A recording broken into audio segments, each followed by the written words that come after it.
Right now, someone is watching your every move, analyzing your choices, waiting for you to stumble. But it's not who you think it is. It's you. You've become your own worst enemy, constantly performing for an audience that doesn't even exist, seeking approval from people who forgot your name 5 minutes after meeting you. Here's what nobody tells you about modern life.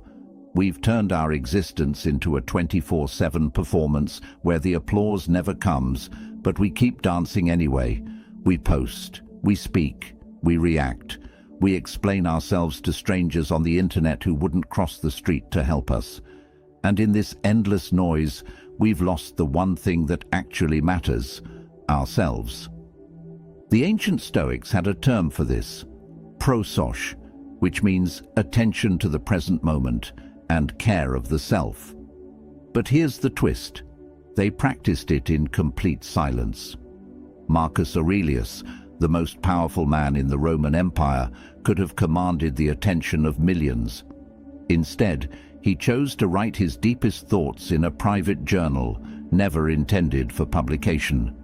Seneca, one of Rome's wealthiest men, regularly practiced voluntary poverty and silence.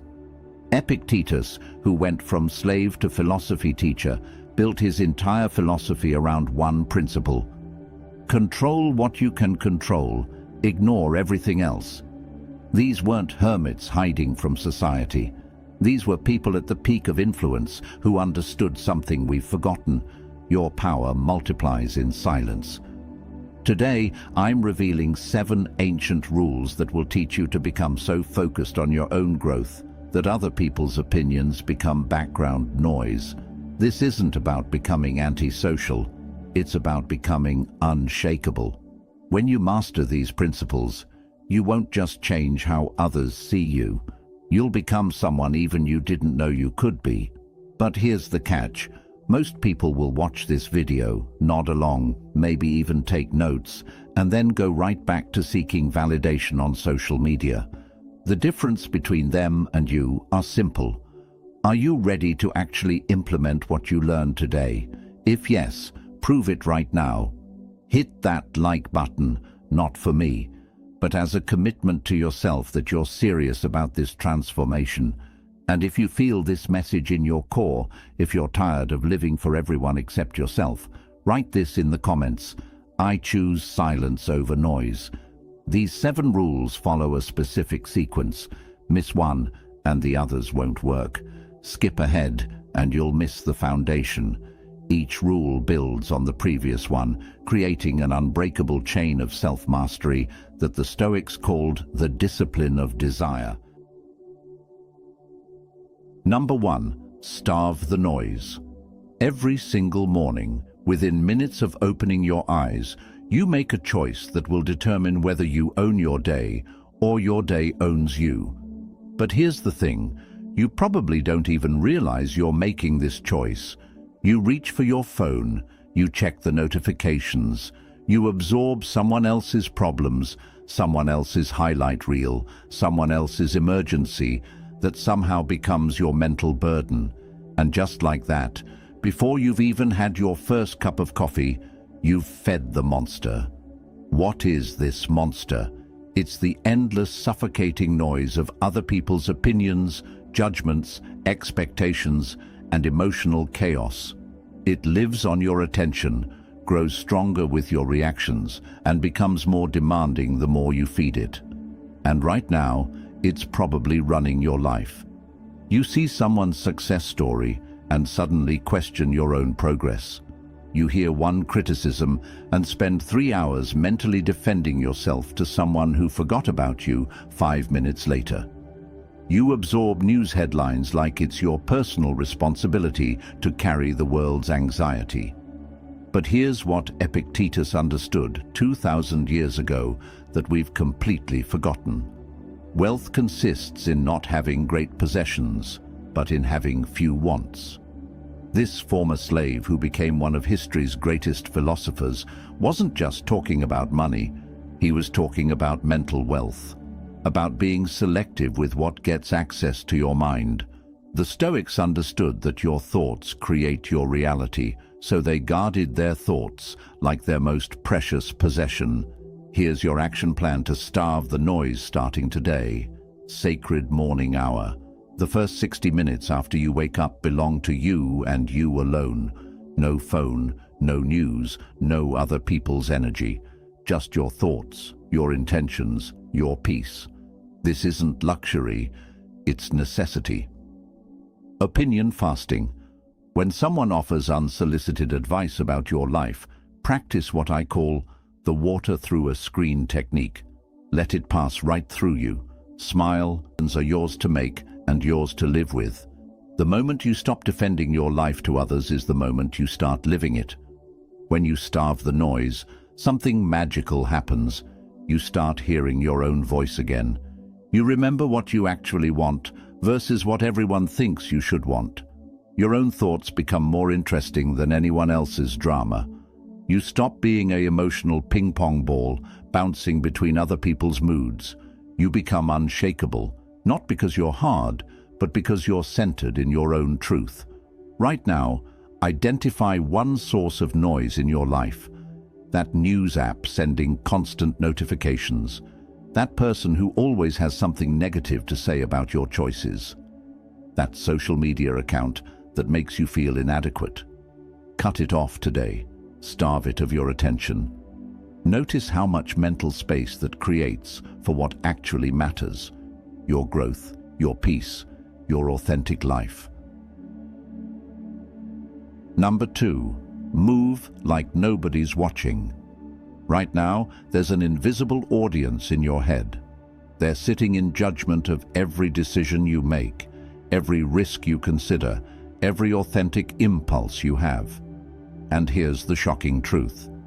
Most of these judges don't even exist. You know that moment when you're about to do something bold, start that project, change your style, pursue that dream, and you suddenly freeze. Not from lack of ability, but from the weight of imaginary eyes watching you, waiting for you to stumble. Here's what will set you free. Those people you think are constantly evaluating your choices. They're too busy managing their own insecurities to spend much time thinking about yours. You've been living your life like you're the star of everyone else's movie, but the truth is, you're barely a background character in most people's daily thoughts. We've become prisoners of performances nobody asked us to give. Seneca, who advised emperors and owned vast wealth, understood this deeply. Every new beginning comes from some other beginning's end. But here's what he knew that we've forgotten. Most people never experience that new beginning because they're too terrified to end the exhausting performance they've been putting on for everyone else. The Stoics called this authentic action, making decisions from your true nature, not from fear of judgment. But here's the deeper truth that will shock you. The person watching you most critically isn't other people, it's you. You've become your own harshest critic, your own biggest obstacle, your own prison guard. You've internalized so many voices, so many expectations, so many shoulds that you can't distinguish your authentic desires from borrowed fears anymore. Here's how you break free starting today. Reality check practice. When that voice says, "What will people think?" Ask yourself, which specific people? And why does their opinion matter more than my authentic expression? Most of the time you'll realize you can't even name these mysterious judges. The authentic action test. Before making any decision, ask, am I doing this from my center, or am I doing this to manage someone else's reaction to my life?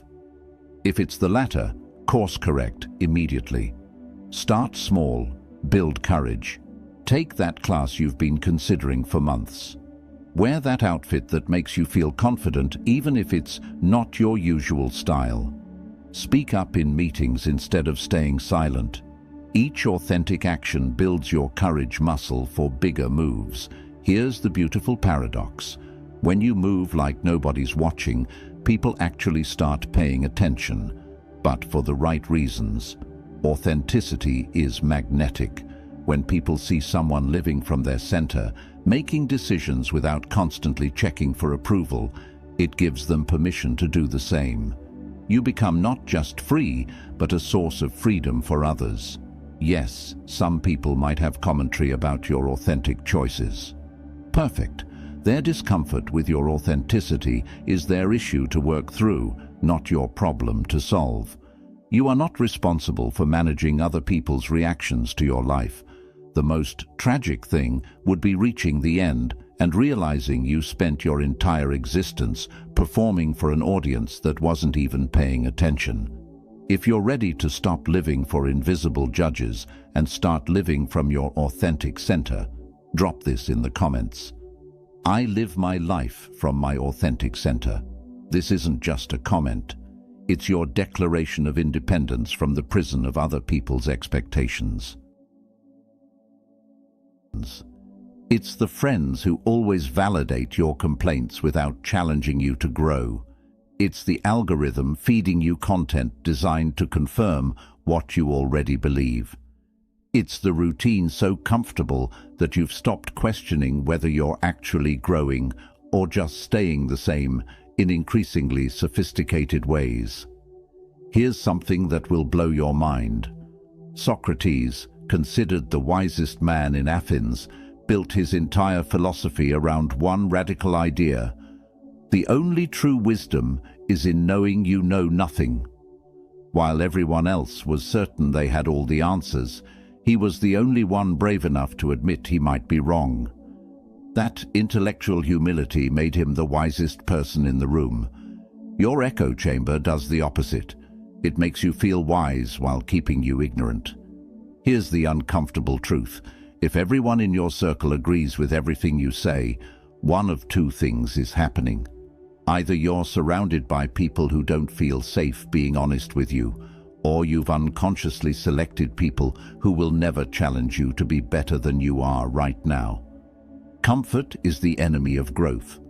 When everyone around you thinks the same way, acts the same way, wants the same things, you stop evolving. You become a more sophisticated version of who you already were, instead of discovering who you could become.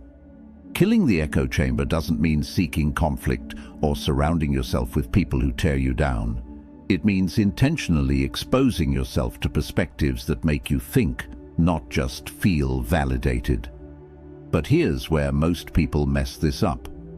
They think diverse perspectives means arguing with strangers on the internet. That's not wisdom seeking, that's entertainment. Real growth comes from engaging with ideas in good faith, from people who can teach you something you didn't know you needed to learn. Examine your mental diet right now. What books are you reading? What podcasts are you consuming?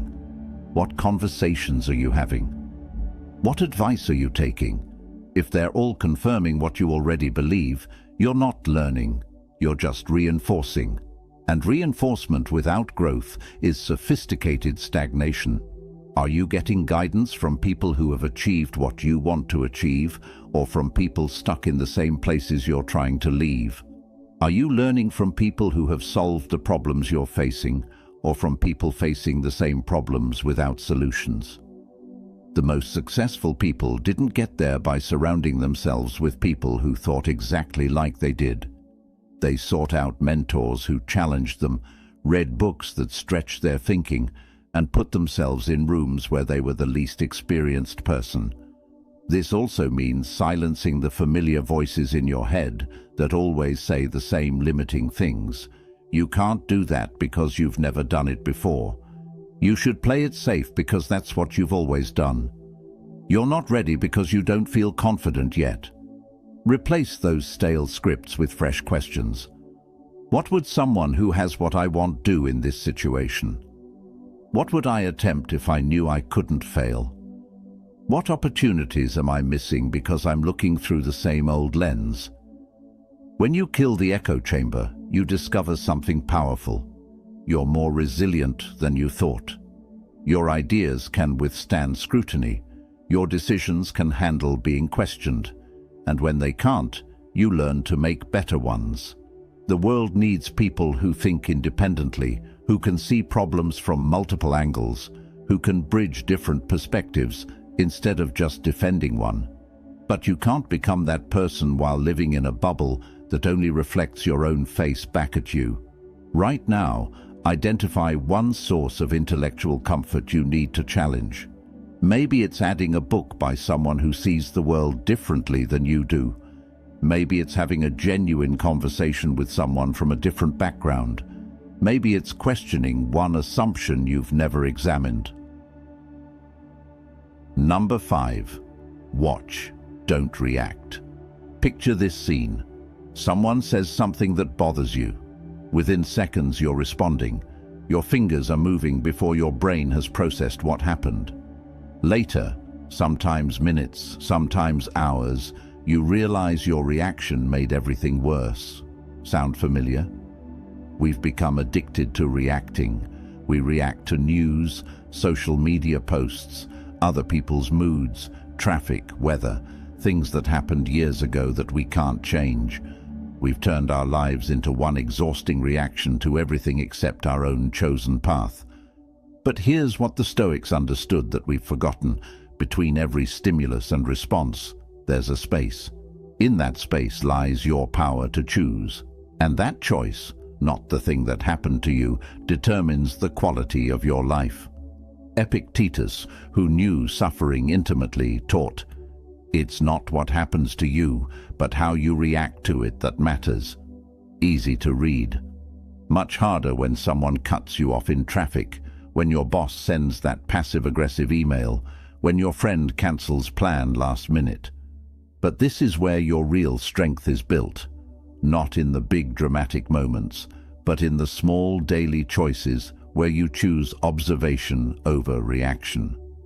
Watching instead of reacting doesn't mean being passive.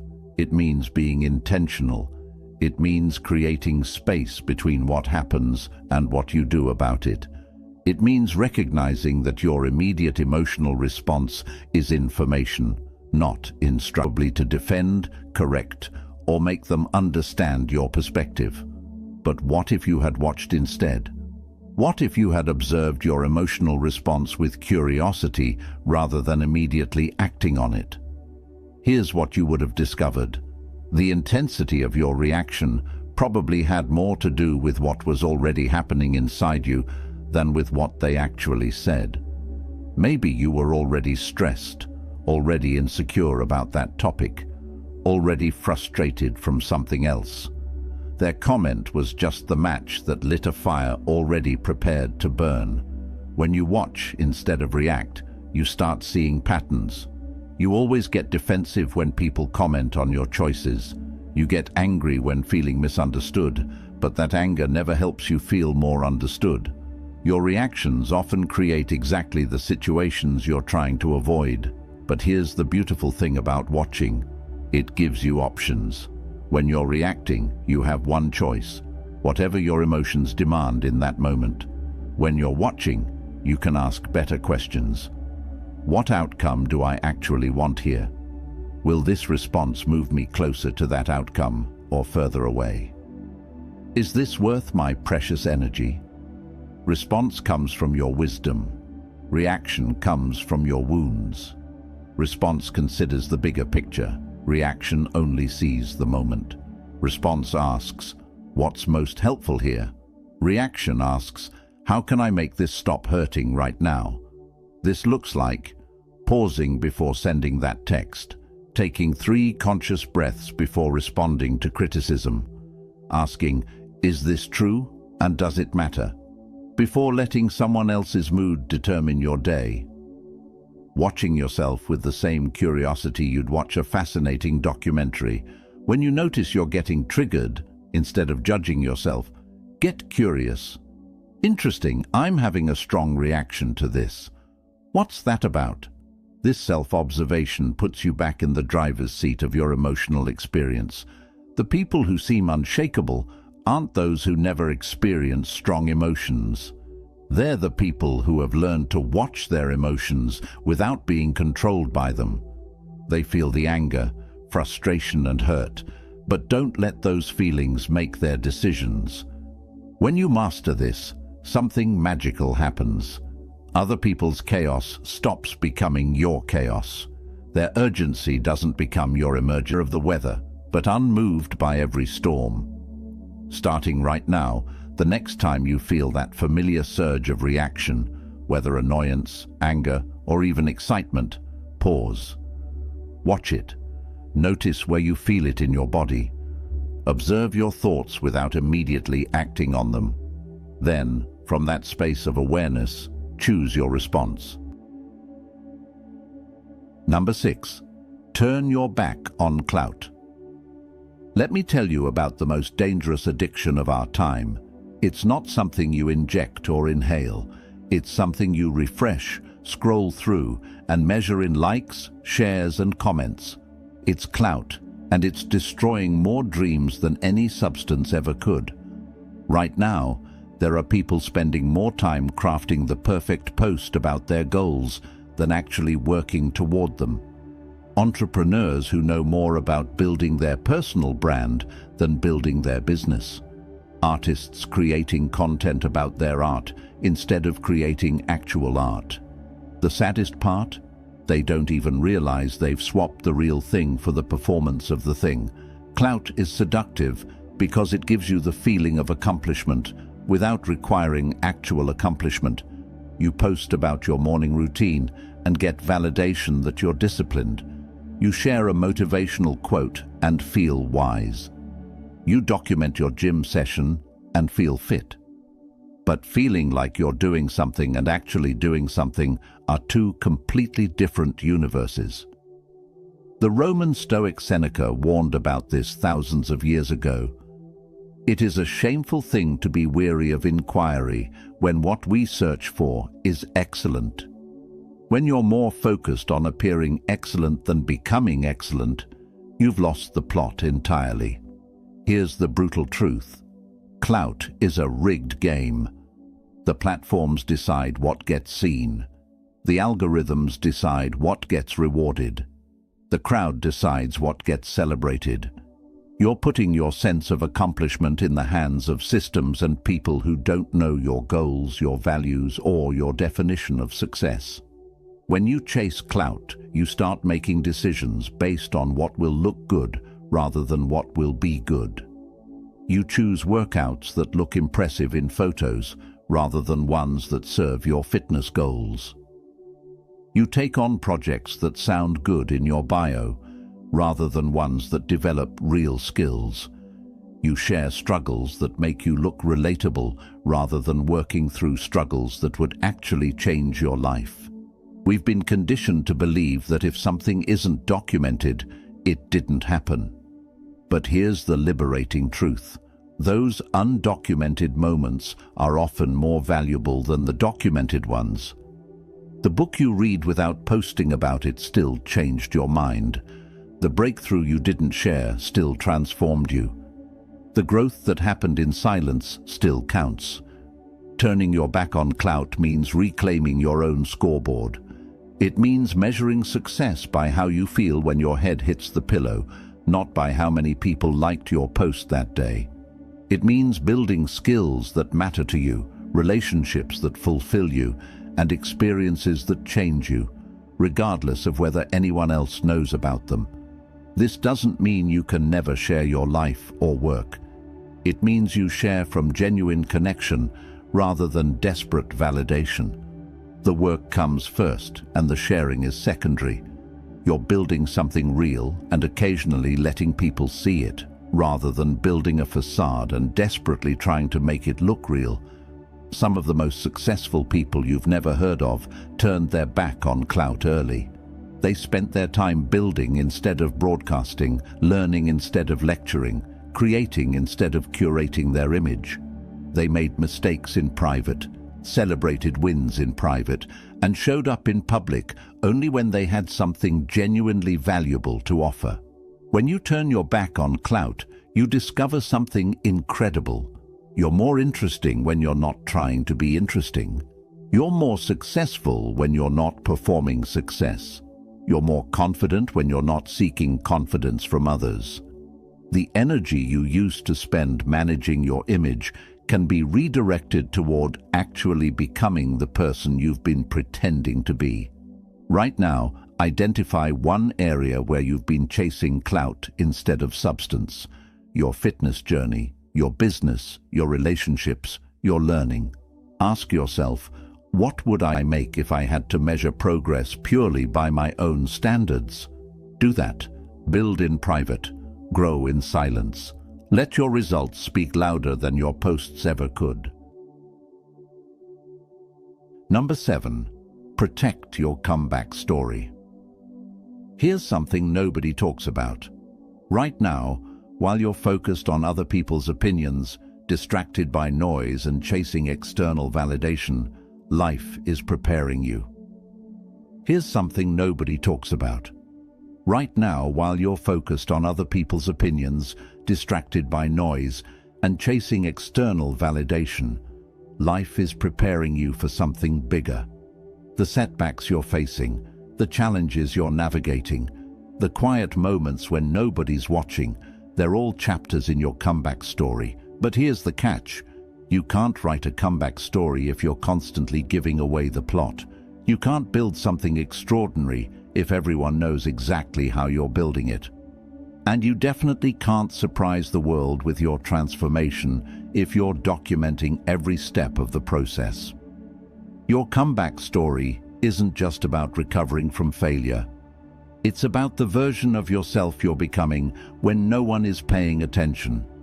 It's about the skills you're developing in private, the character you're building in silence, the dreams you're nurturing away from the noise of other people's expectations.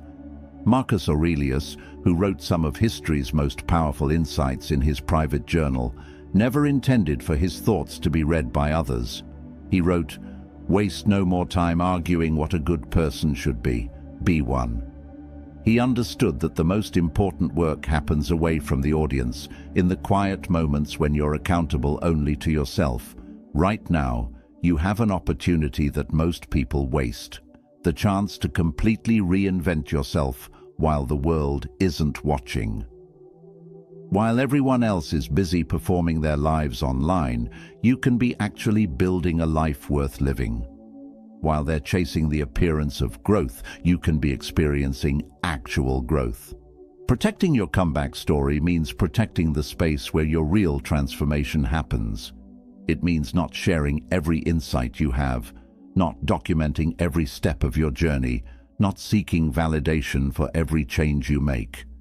It means being comfortable with the gaps, the early mornings when you're building discipline, the moments when you choose growth over comfort.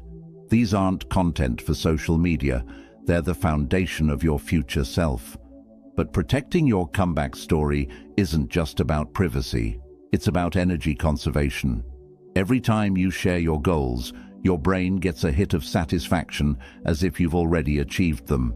Every time you explain your process, you lose motivation to continue the process.